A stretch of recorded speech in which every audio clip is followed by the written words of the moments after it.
Hello guys, andito na pala kami sa dagat. Nakarating na po kami dito. Niloto ni Bishi kanina dahil pambaon namin. Yan. At ito yung sus binubukod. Ito naman ho, ay marami naman ho naliligo dito. Mga tao yan. Ang dagat. Ayan, dami ho naliligo. Hanggang doon sa dulo. Ayan po sa dulo doon ay may barko. Napakalaking barko po dun sa dulo.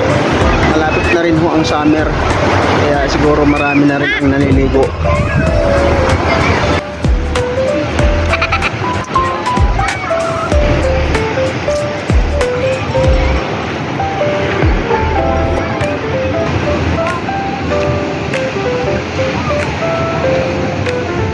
Magmerienda ng mangga binili ni Bishi doon sa tindahan.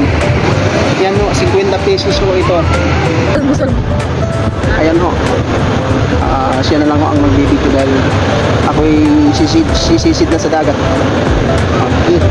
Try nga. Dati nga.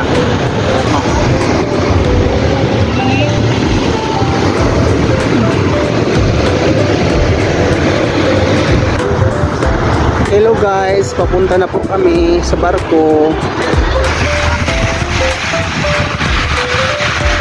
May aso nga po pala.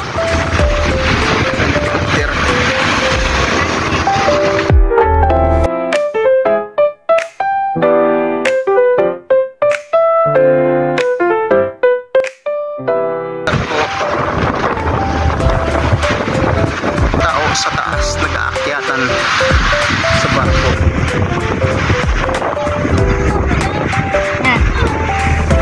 Kabuuan ang barko, mahaba po siya. Yun, mahaba siya. Diyan, makamalaglag kayo ha.